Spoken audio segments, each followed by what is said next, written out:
أشهد أن محمد رسول الله۔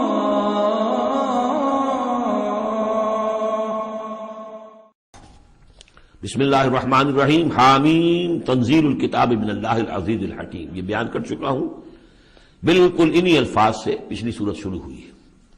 ما خلقنا السماوات والارض وما بینہما الا بالحق۔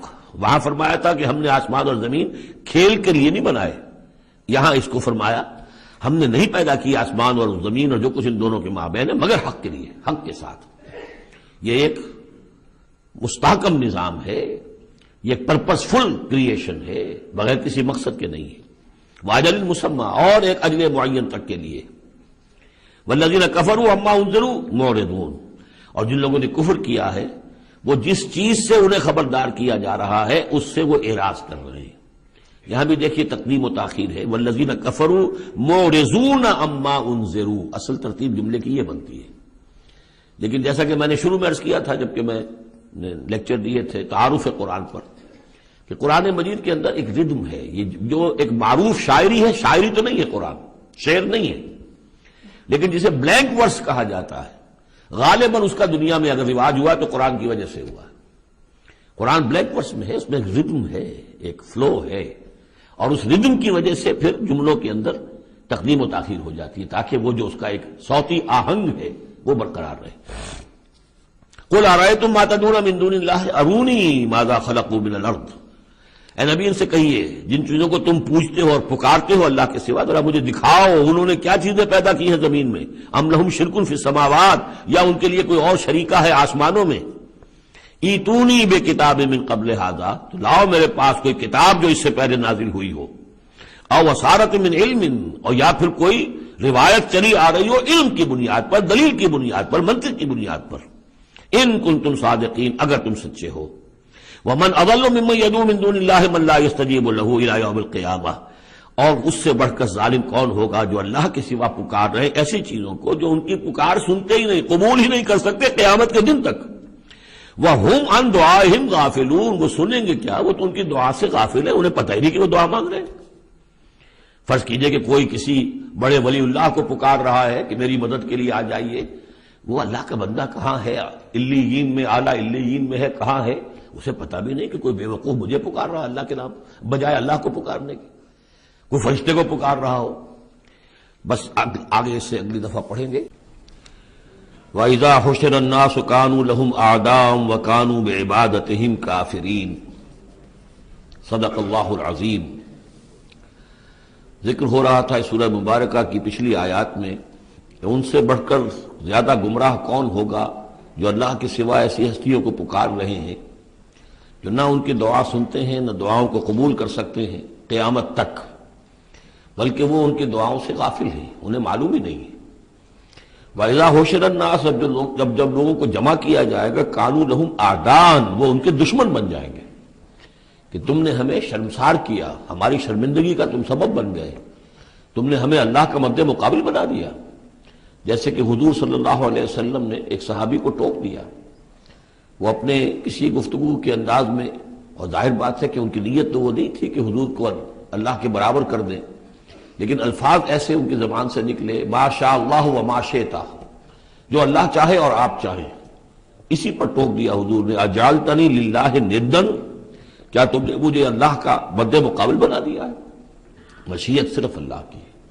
تو یہ اولیاء اللہ، یہ فرشتے، یہ پیغمبر، اگر انہیں آپ نے اللہ کے برابر بنا دیا، ان کو پکار رہے ہیں، ان سے دعائیں کر رہے ہیں، تو یہ تو گویا کہ ان کے لیے شرمندگی کی بات ہوگی اللہ کے سامنے، تو وہ دشمن بنیں گے۔ وَإِذَا حُشِرَ النَّاسُ كَانُوا لَهُمْ أَعْدَاءً وَكَانُوا بِعِبَادَتِهِمْ كَافِرِينَ، اور وہ تو ان کی عبادت کا انکار کریں گے۔ وَإِذَا تُتْلَىٰ عَلَيْهِمْ آيَاتُنَا بَيِّنَاتٍ، اور جب انہیں سنائی جاتی ہیں پڑھ کر ہماری آیات بینات، قَالَ الَّذِينَ كَفَرُوا لِلْحَقِّ لَمَّا جَاءَهُمْ، تو یہ کافر کہتے ہیں اس حق کے بارے میں جو ان کے پاس آیا ہے، ھذا سحر مبین، یہ تو کھلا جادو ہے۔ ام یقولون افتراہ، کیا کہ اسے گھڑ لیا ہے، یعنی محمد صلی اللہ علیہ وسلم نے یہ قرآن خود تصنیف کیا ہے۔ قل ان افتریتہ فلا تملکون لی من اللہ شیئا، اے نبی ان سے کہہ دیجئے کہ اگر میں نے یہ گھڑ کر اللہ کی طرف منسوب کیا ہوتا تو تم مجھے اللہ کے پکڑ سے کچھ بھی نہیں بچا سکتے۔ یہ مضمون آئے گا آخری پارے میں لو تقول علینا بعض الاقاویل، بلکہ 29ویں پارے میں لاخذناہ بالیمین ثم لقطعنا منہ الوتین، کہ اگر بالفرض خدا نہ خواستہ اگر محمد صلی اللہ علیہ وسلم کوئی چیز گھڑ کر ہماری طرف منسوب کر دے تو ہم ان کا داہنا ہاتھ پکڑیں گے اور پھر ان کی رگے جان کو کاٹ دیں گے۔ ظاہر بات ہے کہ یہ صرف اس میں جو غصہ ہے وہ ان لوگوں پر ہے جو کہہ رہے تھے۔ هو عالم بما تفیضون فیہ، اللہ تعالیٰ خوب جانتا ہے جن چیزوں میں تم لگے ہوئے، جو کچھ تم کہہ رہے ہو، جو تمہارا ظاہری قول ہے اس کو بھی جانتا ہے، اور جو تمہارے دل میں چھپا ہوا اسے بھی جانتا ہے۔ کفا بہ شہیدا بینی و بینکم، اور وہ کافی ہے بطور گواہ میرے اور تمہارے مابین، وہ جانتا ہے کہ میں اس کا رسول ہوں، اس نے میرے پاس وحی بھیجی ہے۔ وہو الغفور الرحیم، اور وہ بخشنے والا ہے، رحم فرمانے والا۔ قل ما کنت بدعا من الرسل، اے نبی ان سے یہ بھی کہیے کہ میں کوئی نیا نویلا رسول تو نہیں ہوں، کوئی پہلا رسول ہوں تو نہیں ہوں میں کہ مجھ سے پہلے کوئی رسول آئے نہ ہوں۔ بہت سے رسول آئے ہیں، ہاں میں آخری رسول ضرور ہوں، لیکن میں کوئی نیا سا رسول تو نہیں ہوں کہ کوئی ایک نئی بات ہو بالکل۔ بدعت، اسی سے وہ بدعت کا لفظ بنا ہے ہمارے ہاں، جو چیز دین میں نہیں ہے اور لا کر اس کو آغاز کر دیا جائے تو در حقیقت وہ بدعت ہے۔ تو ما کنت بدعا من الرسول، جیسے کہ ہم سورہ آل عمران میں پڑھ آئے ہیں، وما محمد الا رسول قد خلت من قبلہ الرسل۔ اسی طریقہ سے عیسیٰ ابن مریم کے بارے میں آیا ہے علیہ الصلوۃ والسلام کہ عیسیٰ ابن مریم کیا ہے؟ رسول، اور ان سے پہلے بہت سے رسول گزرے ہیں۔ قل ما کنت بدعا من الرسل وما ادری ما یفعل بی ولا بکم، اور مجھے کچھ معلوم نہیں ہے کہ کیا کیا جائے گا میرے ساتھ اور کیا کیا جائے گا تمہارے ساتھ۔ یعنی اس سے مراد یہ نہ سمجھیے کہ حضور کو یہ معلوم نہیں تھا کہ آخرت میں میرے ساتھ کیا کیا جائے گا، وَلَلْآخِرَةُ خَيْرٌ وَأَبْقَىٰ، حضور کے لیے تو یقیناً آخرت جو بہت بہتر ہے، لیکن یہ کہ ابھی کیا ہونے والا ہے، کل کیا ہونے والا ہے۔ ظاہر بات ہے کہ طائف آپ گئے تھے تو بڑی امیدیں لے کر گئے تھے نا، لیکن یہ کہ وہاں جا کر جو صورتحال ہوئی گویا کہ وہ حضور کی توقعات کے بالکل خلاف تھی۔ آپ کو تو امید تھی کہ کوئی نہ کوئی بڑا جو وہاں کا سرداروں میں سے کوئی نہ کوئی اگر مان لے گا میری بات کو تو میں پھر اپنا، چونکہ مکے میں تو اب ابو طالب کا انتقال ہو گیا اور وہی دنیاوی اعتبار سے میرے لیے پروٹیکشن کا ذریعہ تھے، لہذا اب کوئی اگر بڑا رئیس اور بڑا کوئی سردار جو ہے طائف کا وہ ایمان لے آئے تو میں اپنا یہ مرکز وہاں شفٹ کر دوں، لیکن یہ کہ وہاں وہ بات پوری نہیں ہو سکی۔ تو ما ادری ما یفعل بی ولا بکم، مجھے یہ معلوم نہیں ہے کہ کیا کیا جائے گا میرے ساتھ، کیا ہوگا اور کیا ہوگا تمہارے ساتھ۔ ان اتبع الا ما یوحی الیہ، میں تو بس پیروی کر رہا ہوں اس کی جو میری طرف وحی کی جا رہی ہے۔ وما انا الا نذیر مبین، اور میں نہیں ہوں مگر کھلا خبردار کر دینے والا، بس میری حیثیت تو یہ ہے۔ قل ارأیتم ان کان من عند اللہ وکفرتم بہ، اے نبی ان سے کہیے کہ ذرا غور کرو، سوچ لو، اگر ان کان من عند اللہ، جو چیز اللہ کی طرف سے آئی ہے یہ ہے واقعتاً اللہ کی طرف سے، وکفرتم بہ، اور تم نے اس کا کفر کیا، اس کا نتیجہ کیا نکلے گا؟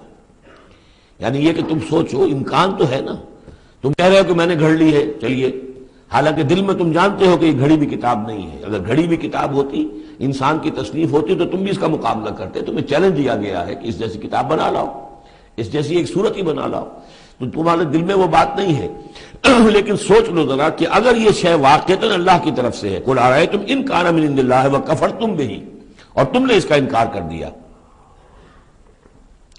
وشہد شاہد من بنی اسرائیل علی مثلہ، اور گواہی دے چکا ہے ایک گواہ بنی اسرائیل میں سے ایک ایسی ہی کتاب کی۔ اصل میں اس میں کافی تفسیر کے اندر اقوال میں اختلاف ہے، اس سے مراد جو ہے عام مومنین اہل کتاب ہیں یا حضرت موسیٰ علیہ السلام، اس لیے کہ کتاب استثناء میں جو پیشن گوئی ہے اس میں یہ الفاظ ہیں کہ اے موسیٰ میں ان کے بھائیوں میں سے تیرے مثل ایک پیغمبر اٹھاؤں گا۔ کتاب استثناء کے 18ویں باب کی 18 اور 19ویں آیات ہیں یہ تورات کی، جو عہد نامہ قدیم ہے اس میں، تو گویا کہ مثل ہی، یعنی حضرت موسیٰ کی طرح کے محمد ہے، حضرت محمد کی طرح کے موسیٰ ہیں علیہ الصلوۃ والسلام، کیونکہ صاحب شریعت رسول ہے حضرت موسیٰ علیہ السلام۔ حضرت عیسیٰ صاحب شریعت نہیں ہے، صاحب کتاب ہے، انجیل دی گئی ہے، انجیل میں شریعت نہیں ہے، انجیل میں حکمت ہے، کل ہم پڑھ چکے ہیں جئتکم بالحکمہ، میں تمہارے پاس حکمت لے کر آیا۔ شریعت، قانون، یہ در حقیقت تورات میں تھی، حضرت موسیٰ علیہ السلام کو دی گئی، اور یا پھر محمد الرسول اللہ صلی اللہ علیہ وسلم کو قرآن دیا گیا اور یہ آخری اور کامل شریعت دی گئی۔ فآمن واستکبرتم، تو وہ تو ایمان لے آئے اور تم استکبار کر رہے ہو۔ یعنی یہود میں سے تو بہت سے علماء ایسے بھی تھے، بہت زیادہ نہیں لیکن تھے، عبداللہ ابن سلام رضی اللہ تعالیٰ عنہ بہت اہم ان کے علماء میں سے تھے، وہ ایمان لائے ہیں۔ تو وہ تو ایمان لے آئے، فاستکبرتم، اور تم استکبار میں اور گھمنڈ میں پڑے ہوئے ہو، ان اللہ لا یہدی القوم الظالمین، اللہ ظالموں کو ہدایت نہیں دیتا۔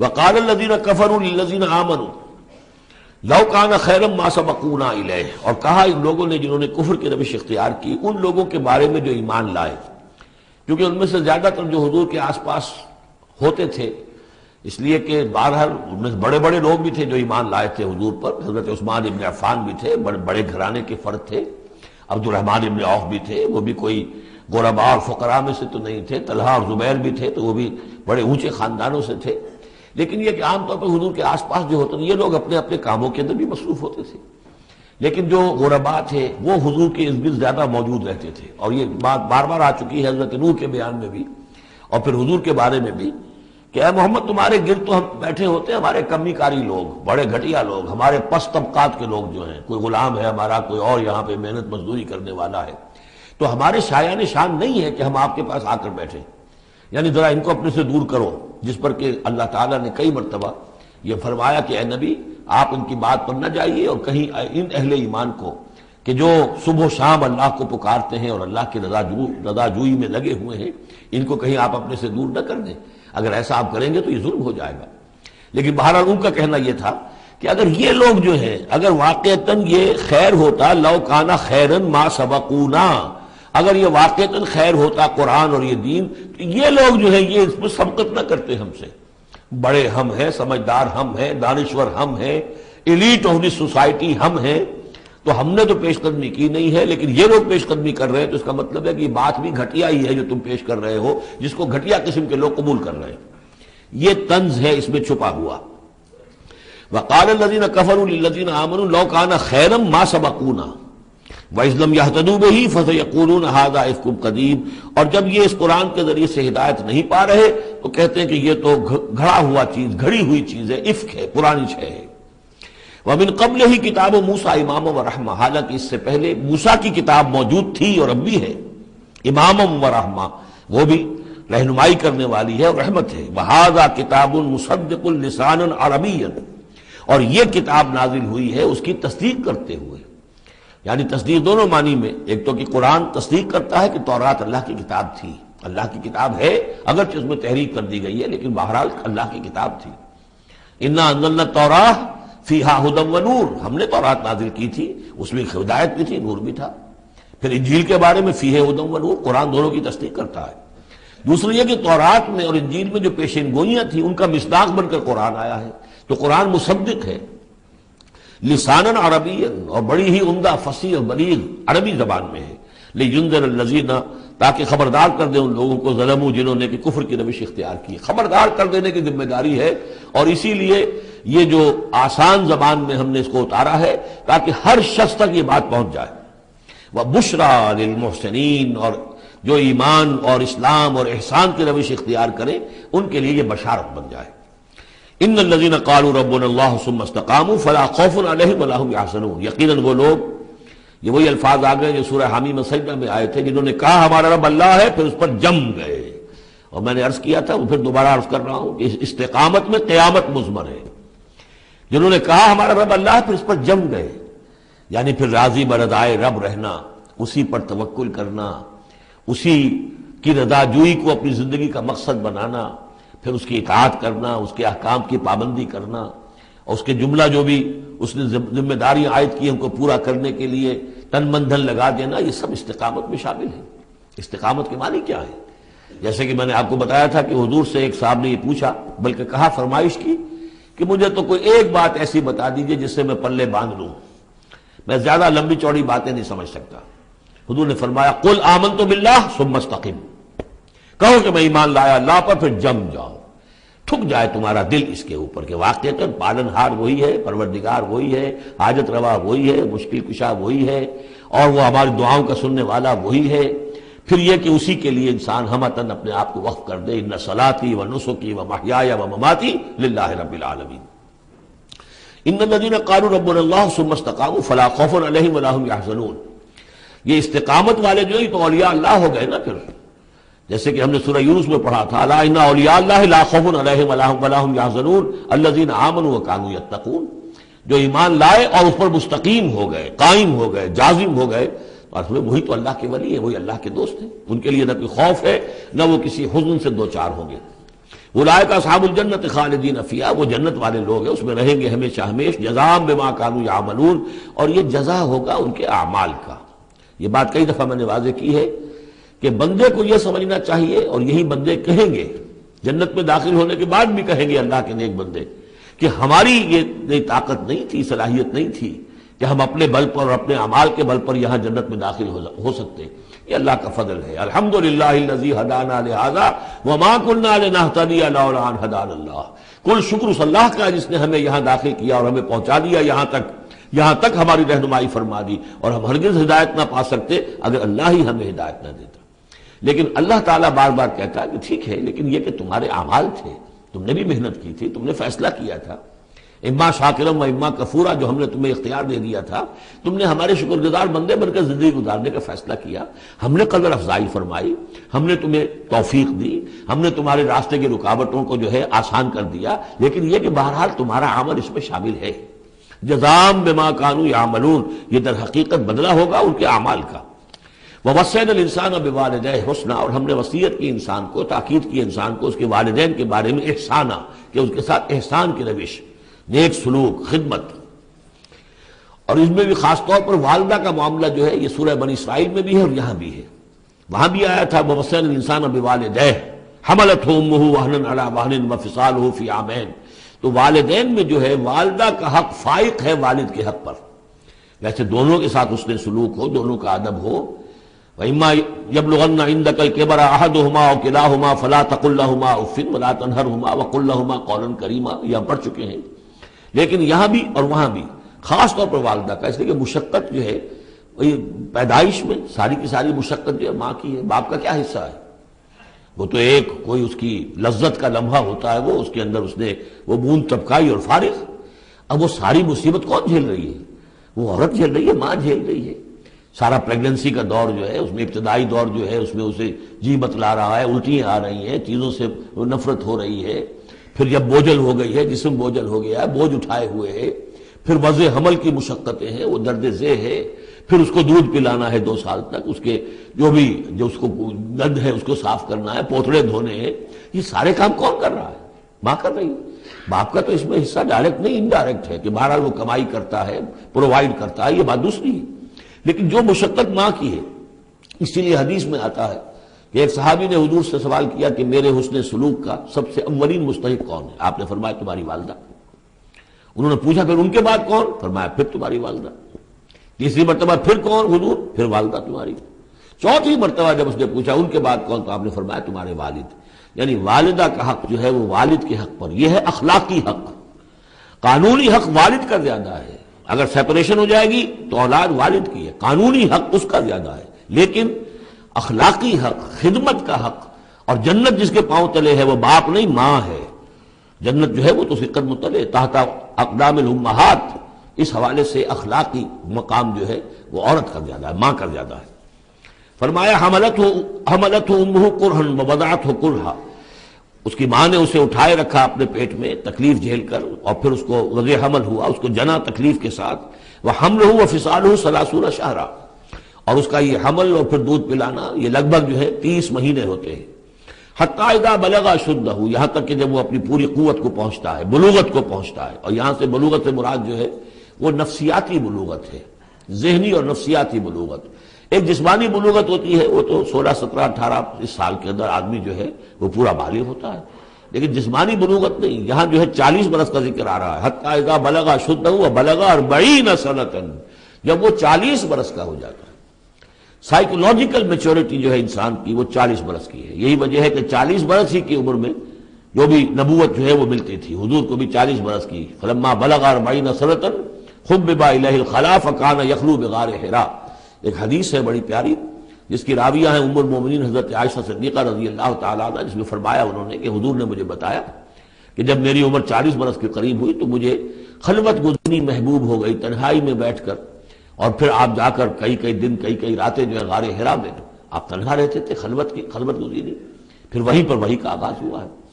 تو 40 برس کی عمر، اگرچہ استثناءات ہیں، حضرت یحییٰ کے بارے میں ہم پڑھ چکے ہیں سورہ مریم میں، آتیناہ الحکم صبیہ، بچپن ہی میں اللہ نے انہیں حکمت عطا فرما دی، اور ان کو جو بھی وہ میچورٹی ہے اللہ نے بہت ابتدائی عمر میں عطا فرما دی۔ حضرت عیسیٰ کا معاملہ بھی ایسا ہی ہے، لیکن عام قاعدہ قانون وہی ہے 40 برس کا۔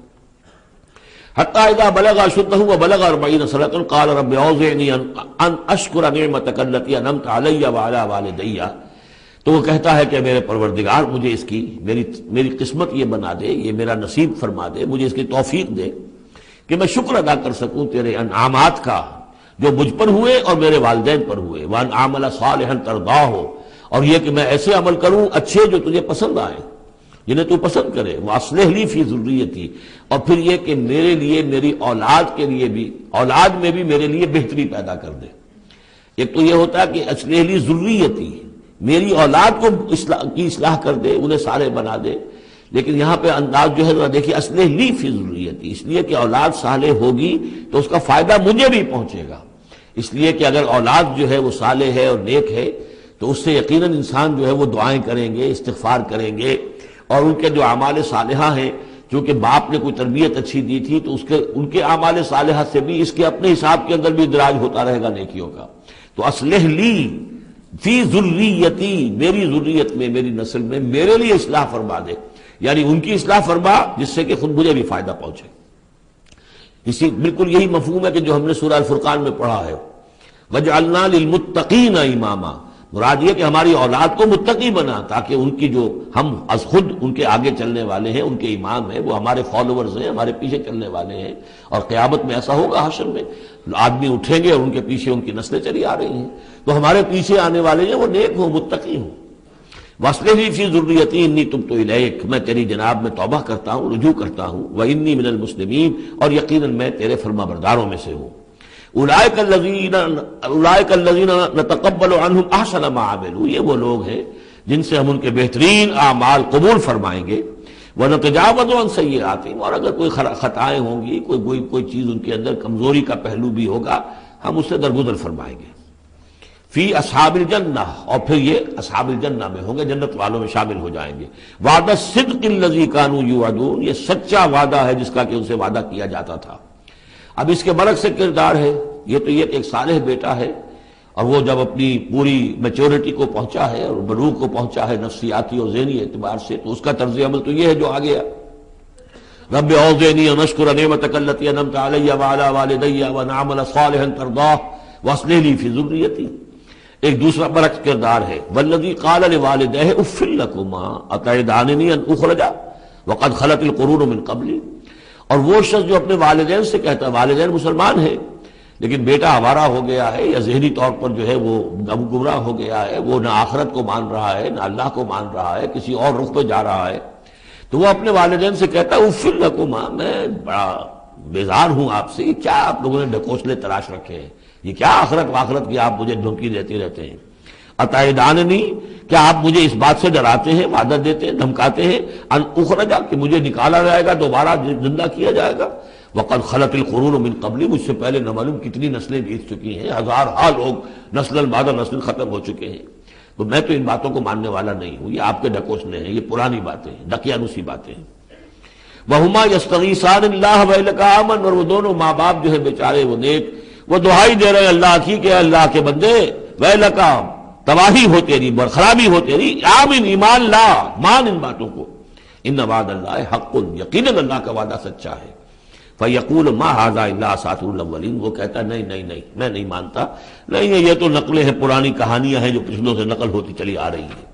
اولئک الذین حق علیہم القول، یہ وہ لوگ ہیں کہ جن پر اللہ کی بات سچی ہو گئی، یعنی مستحق ہو گئے اللہ کے کلمہ عذاب کے، فی امم قد خلت من قبلہم، اور انہی قوموں کے اندر وہ بھی پھر شامل کر دیے جائیں گے جو ان سے پہلے گزر چکی ہیں، من الجن والانس، جنات میں سے بھی اور انسانوں میں سے بھی، انہم کانوا خاسرین، یقیناً وہی لوگ ہیں خسارے والے، برباد ہونے والے۔ وَلِكُلٍّ دَرَجَاتٌ مِّمَّا عَمِلُوا، اور سب کے لیے درجے اور مقامات معین ہوں گے ان کے اعمال کے اعتبار سے۔ وَلِيُوَفِّيَهُمْ، اور تاکہ اللہ تعالیٰ پورا ان کے اعمال، وَلِيُوَفِّيَهُمْ أَعْمَالَهُمْ وَهُمْ لَا يُظْلَمُونَ، پورا ان کو دے دے گا ان کے اعمال کا بدلہ، اور ان پر کوئی ظلم نہیں ہوگا، کوئی حق تلفی نہیں ہوگی۔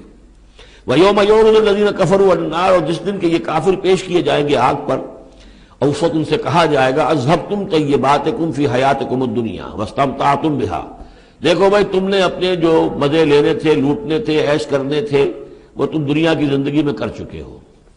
تم نے وہاں حرام خوریاں کی، حلال اور حرام کی تمیز کو ختم کیا، تم نے وہاں عیش کیے۔ اذهبتم طیباتکم، اپنی مزے کی چیزیں جو ہے وہ تم لے جا چکے، فی حیاتکم الدنیا، تم اپنی دنیا کی زندگی میں، واستمتعتم بها، اور اس سے تم نے بہت فائدہ اٹھا لیا۔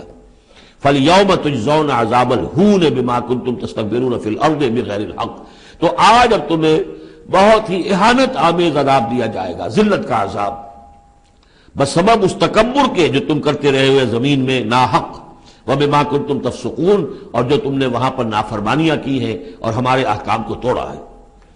وَاذْكُرْ أَخَا عَادٍ، اور ذرا تذکرہ کیجئے اخا عاد قوم عاد کے بھائی کا، یعنی حضرت ہود علیہ السلام، اذ انذر قومہ بالاحقاف، جبکہ انہوں نے اپنی قوم کو خبردار کیا احقاف میں۔ یہ احقاف کا علاقہ تھا، بالکل جنوبی ساحل جو ہے عرب کا، جزیرہ نما عرب کا، اس کے ساتھ، اور اب وہاں پر بہت ہی سخت قسم کا، وہ بدترین قسم کا صحرا ہے احقاف۔ وقد خلت النذر من بین یدیہ ومن خلفہ، ان سے پہلے بھی، ان کے سامنے بھی اور بہت سے خبردار کرنے والے آئے تھے۔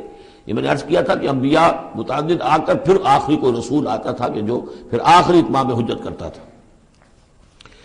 اللہ تعبدوا الا اللہ، انہوں نے یہی دعوت دی تھی کہ مت پوجو کسی کو سوائے اللہ کے۔ انی اخاف علیکم عذاب یوم عظیم، مجھے اندیشہ ہے تمہارے اوپر، تمہارے بارے میں کہ ایک بڑے دن کا عذاب تم پر آئے گا۔ قالوا اجئتنا لتافکنا عن آلہتنا، انہوں نے کہا کہ کیا تم اس لیے آئے ہو اے ہود کہ تم ہمیں اپنے معبودوں سے برگشتہ کر دو؟ فاتنا بما تعدنا ان کنت من الصادقین، تو اگر تم سچے ہو تو جس عذاب کی دھمکی ہمیں دے رہے وہ لے آؤ۔ قال انما العلم عند اللہ، انہوں نے کہا کہ اس کا علم تو اللہ کے پاس ہے، کل علم اللہ کے پاس ہے، وہ عذاب آئے گا، کب آئے گا، کس صورت میں آئے گا، میں نہیں جانتا، وہ اللہ جانتا ہے۔ وَأُبَلِّغُكُم مَّا أُرْسِلْتُ بِهِ، اور میں تو تمہیں پہنچا رہا ہوں وہ جو اس نے مجھے دے کر بھیجا ہے، جو پیغام اس نے دیا میں پہنچا رہا ہوں، میرا کام انذار ہے، ابلاغ ہے، پہنچا دینا ہے، واضح کر دینا ہے۔ وَلَٰكِنِّي أَرَاكُمْ قَوْمًا تَجْهَلُونَ، لیکن میں دیکھ رہا ہوں کہ تم نے بہت جہالت کی روش اختیار کر لی ہے، بجائے اس کے کہ میری بات پر غور کرو، دیکھو، سوچو، دل میں اترے تو اسے قبول کرو۔ تم نے تو گویا کہ ادھار کھائے بیٹھے ہو اس کی نفی پر اور اس کو نہ ماننے پر، تو تم جہالت پر اتر آئے ہو۔ فلما رآہ عارضا مستقبل اودیتہم، تو عذاب الہی جب آیا، اس کے آثار جب آئے تو وہ ایک ایسی صورت میں تھے کہ جو ہے کہ بادل آ رہے ہیں، تو جب دیکھا انہوں نے اس کو، یعنی عذاب کو، رآہ ہو، یہ وہ عذاب کے لیے ضمیر ہے، عارضا کہ اس کو ہم نے ایک امر کی صورت میں بھیجا، مستقبل اودیتہم، جو ان کی وادیوں کی طرف چلا آ رہا تھا، سامنے آ رہا تھا۔ قالوا هذا عارض ممطرنا، ان کو یہ تو بادل آ گئے، ابر ہے، اب بارش ہوگی، جلتھل ہو جائیں گے، مطر آ رہی ہے۔ بل هو ما استعجلتم به، نہیں، یہ تو وہ شے جس کی تم نے جلدی مچائی تھی کہ لے آؤ عذاب اگر لا سکتے ہو۔ ریح فیہا عذاب علیم، وہ ایک جھکڑ تھا جس کے بارے میں آئے گا سورۃ الحاقہ میں کہ سخر علیہم سبع لیال وثمانیۃ ایام، 7 رات اور 8 دن مسلسل وہ جھکڑ چلا ہے۔ ریح فیہا عذاب علیم، وہ جھکڑ ہے جس میں بہت بڑا عذاب ہے۔ تدمر کل شیء بامر ربھا، وہ ہر شے کو اپنے رب کے حکم سے اٹھا کر پٹکتی تھی، وہ ہوا جو ہے اٹھاتی تھی اور پٹکتی تھی۔ تدمر، جیسے کسی درخت کی جڑ سے اکھاڑا جائے پھر پھینک دیا جائے، اور وہ چونکہ تھے بھی بڑے طویل القامت لوگ، تو بڑے بڑے ستونوں کی طرح پھر پڑے تھے، کاجاد النخل خاویہ، جیسے کہ وہ کھجوروں کے تنے پڑے ہوئے ہیں زمین کے اوپر۔ تدبر کل شیء بامر ربھا فاصبحوا لا یری الا مساکنہم، پھر وہ ایسے ہو گئے کہ اب کچھ نظر نہیں آ رہا تھا سوائے ان کے مسکنوں کے، ان کے گھر نظر آ رہے، ان کی حویلیاں، ان کی بلڈنگیں، لیکن وہاں اس میں بسنے والا اب کوئی نظر نہیں آ رہا۔ کذالک نجزی القوم المجرمین، اسی طرح ہم بدلہ دیا کرتے ہیں مجرموں کی قوم کو۔ وَلَقَدْ مَكَّنَّاهُمْ فِي مَا إِن مَّكَّنَّاكُمْ فِيهِ، اب یہاں قریش سے، مکے والوں سے خطاب ہو رہا ہے، ان کو ہم نے جو تمکن عطا کیا تھا زمین میں، جو مال و اسباب دیا تھا، جو طاقت دی تھی، فِي مَا إِن مَّكَّنَّاكُمْ فِيهِ، اس میں اتنا تمکن تمہیں ہم نے نہیں دیا، اتنی طاقت تمہارے پاس نہیں ہے۔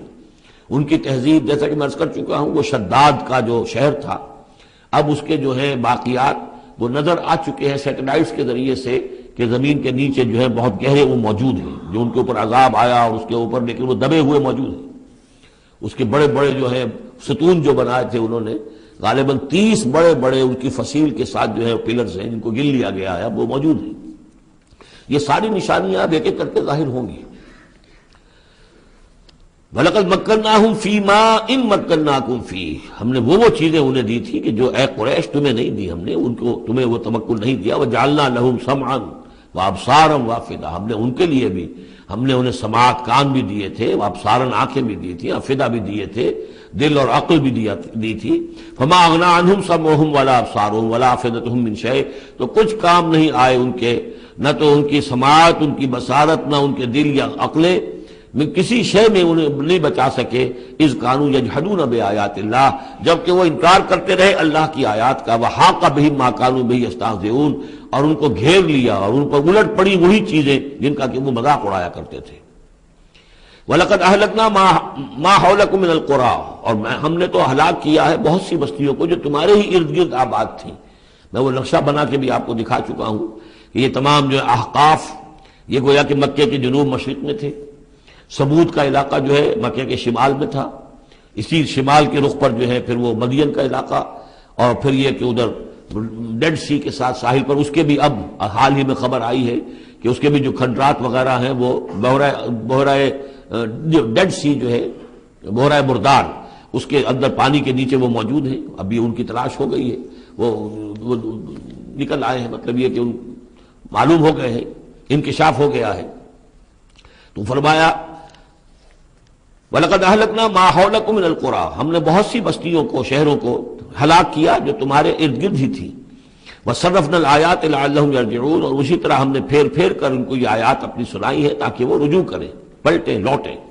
فَلَوْلَا نَصَرَهُمُ الَّذِينَ اتَّخَذُوا مِن دُونِ اللَّهِ قُرْبَانًا آلِهَةً، تو کیوں نہ مدد کی ان ہستیوں نے جنہیں انہوں نے اللہ کے سوا سمجھا تھا کہ یہ معبود ہیں جو اللہ کی طرف ہم اللہ سے ہمیں قریب کر دیں گے، ہمیں تقرب اللہ کا ہمارا ضرورت ہمیں جو ہے وہ درجے حاصل کر دیں گے، اس کا ذریعہ بن جائیں گے۔ بل ضلوا عنہم، جب وہ عذاب کا وقت آیا وہ سب گم ہو گئے، ہوا ہو گئے، خواب تھا جو کچھ کا دیکھا، جو سنا افسانہ تھا۔ وذالک افکہم، یہ تو اصل میں ان کی من گھڑت باتیں تھیں، ان میں حقیقت تو تھی ہی نہیں۔ وما کانوا یفترون، اور جو کچھ بھی افطرا وہ کر رہے تھے وہ تھا۔ وَإِذْ صَرَفْنَا، اب وہ واقعہ آ رہا ہے جس کا میں نے آج شروع میں تذکرہ کیا تھا۔ اور حضور صلی اللہ علیہ وسلم، اور یہ واقعہ جو ہے جبکہ حضور گئے تھے طائف، اور طائف سے جب واپس آ رہے تھے تو آپ نے نخلا، ایک مقام ہے وادی نخلا، اس میں چند دن قیام کیا مکے جانے سے پہلے۔ اور چونکہ دل گرفتہ تو بہت تھی جب آپ طائف سے واپس آئے ہیں، طائف میں جو کچھ بیتی تھی وہ آپ کو معلوم ہے۔ بہرحال وہاں آپ فجر کے وقت ایک روز نماز فجر کی پڑھ رہے تھے اور قرآن مجید پڑھ رہے تھے، اس میں قرآن الفجر ہم پڑھ آئے ہیں، فجر کی نماز میں طویل قرات ہوتی ہے۔ تو ایک امام، ایک مقتدی، امام تھے حضور صلی اللہ علیہ وسلم، اور مقتدی تھے حضرت زید بن حارثہ، آپ کے منہ بولے بیٹے، آپ کے آزاد شدہ غلام۔ اس وقت یہ ہے کہ وہاں سے گزر ہوا کچھ جنوں کی ایک جماعت کا، وہ ٹھہر گئے، ٹھٹک کر کھڑے ہوئے اور وہ سنتے رہے، قرآن حضور پڑھ رہے ہیں وہ سن رہے ہیں۔ تو اس پر وہ ایمان لائے اور پھر جا کر اپنی قوم میں انہوں نے فوراً تبلیغ شروع کر دی۔ تو یہ بات ہمارے لیے بڑی عبرت کی بات ہے کہ جنات کی ایک جماعت نے ایک ہی دفعہ قرآن سنا، ایمان بھی لے آئے اور فوراً مبلغ بن گئے اس کے۔ لیکن ہم جو ہے سنتے ہیں اور ایک کان سے سن کر دوسرے کان سے نکال دیتے ہیں، ہماری زندگیوں میں کوئی تبدیلی نہیں آتی۔ تو بڑا قابل غور ہے یہ مقام قرآن مجید کا۔ وَإِذْ صَرَفْنَا إِلَيْكَ نَفَرًا مِنَ الْجِنِّ، اور جبکہ ہم نے آپ کی طرف متوجہ کر دیا اے نبی جنوں کی ایک جماعت کو، یستمعون القرآن، کہ وہ قرآن سننے لگے۔ فلما حضروہ، جب وہاں وہ پہنچے، قالوا انصتوا، انہوں نے کہا چپ ہو جاؤ، خاموش رہو، سنو، توجہ سے سنو۔ اب دیکھیے جو بات قرآن مجید میں آئی ہے وَإِذَا قُرِئَ الْقُرْآنُ فَاسْتَمِعُوا لَهُ وَأَنصِتُوا، معلوم ہوتا ہے کہ یہ وہ ان جنات میں سے تھے کہ جو طبعاً نیک تھے، شریف تھے، اس اعتبار سے ان کے اندر وہ جو مادہ تھا وہ موجود تھا، بلکہ آگے چل کر معلوم ہوگا کہ وہ حضرت موسیٰ علیہ السلام کے ماننے والے تھے، ان پر گویا کہ وہ اہل کتاب جنات تھے۔ تو انہوں نے جب سنا تو بڑی توجہ کے ساتھ جو ہے وہ سننے لگے اور کہا خاموش ہو جاؤ، سنو توجہ سے۔ فلما قضی، تو جب وہ آپ کی قرات ختم ہو گئی، ولوا الی قومہم منذرین، تو فوراً اپنی قوم کی طرف پلٹے انہیں خبردار کرنے کے لیے۔ اور کیا کہا انہوں نے؟ قالوا یا قومنا انا سمعنا کتابا انزل من بعد موسیٰ، معلوم ہوا موسیٰ کے ماننے والے تھے. اے ہماری قوم کے لوگوں، ہم نے سنا ہے، ہم نے کتاب سنی ہے جو نازل ہوئی ہے اب موسیٰ کے بعد. کتاب جو نازل ہوئی ہے موسیٰ کے بعد وہ قرآن ہی ہے. اگرچہ ہم مانن کہہ دیتے ہیں عرفاً، وہ انجیل کو بھی کتاب، لیکن کتاب کا لفظ میں نے بارہا آپ کو بتایا ہے کہ شریعت کے لیے آتا ہے. کتاب قوانین کے لیے آتا ہے. کتب علیکم کتب علیکم کتب علیکم. نماز بھی ہے کتابا موقوتا، عدت کے لیے آیا حتی یبلغ الکتاب اجلہ. تو شریعت کے احکام کے لیے جو ہے وہ اصل میں یہ لفظ خاص ہے. تو تورات چونکہ شریعت کی حامل تھی اور قرآن پھر شریعت دوسری جو آئی ہے موسیٰ کی شریعت کے بعد وہ شریعت محمدی ہے صلی اللہ علیہ وسلم.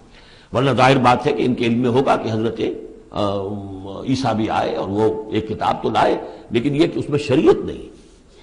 قالوا یا قومنا انا سمعنا کتابا انزل من بعد موسیٰ مصدقا لما بین یدیہ، اور یہ تصدیق کرتے ہوئے آئی ہے اس کی جو اس کے سامنے موجود ہے، یعنی تورات. یہدی الی الحق، اور یہ رہنمائی کر رہی ہے حق کی طرف. وَإِلَىٰ طَرِیقٍ مُسْتَقِیم، اور ایسے راستے کی طرف جو بالکل سیدھا ہے. صراط مستقیم، صراط بھی راستہ، طریق بھی راستہ، سبیل بھی راستہ، سواء سبیل سیدھا راستہ، صراط مستقیم سیدھا راستہ، طریق مستقیم. یا قومنا اجیبوا داعی اللہ، اے ہماری قوم کے لوگوں، اللہ کی طرف پکارنے والے کی پکار پر لبیک کہو، مانو، ایمان لاؤ.